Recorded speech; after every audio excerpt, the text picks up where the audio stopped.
L'objet, c'est la redevabilité envers les populations. L'agenda 2030 est déjà à mi-chemin de devoir être réalisé, et pour être réalisé, il va devoir devenir un contrat social entre les États et les populations. Or, les populations ne peuvent demander des comptes aux États, aux entreprises, aux pourvoyeurs de services que si elles ont des données dans les mains. Ça, c'est notre responsabilité, ça, c'est le thème de cet atelier.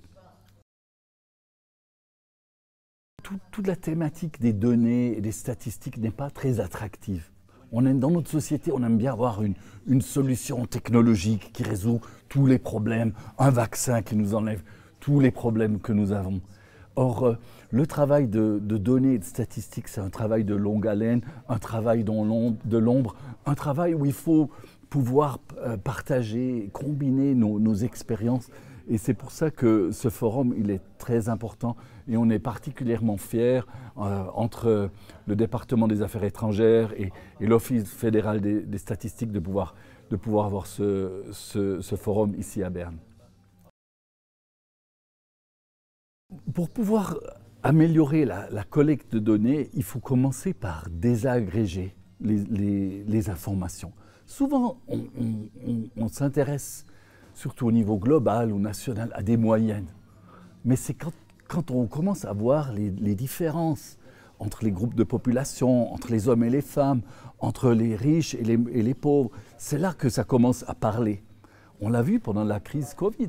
Tout d'un coup, on avait des personnes devant les centres de distribution alimentaire, des personnes qu'on ne pensait même pas qu'elles existaient. Et donc, cette granularité, c'est ça qu'il faut développer.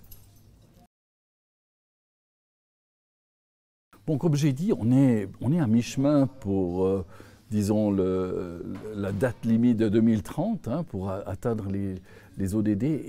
Et pour ces 17 objectifs, 169 cibles, il y a encore beaucoup d'informations qui manquent pour nous dire dans chaque pays où on en est par rapport à cela. Et ça, chaque pays est un peu différent, mais il faut remplir ces lacunes.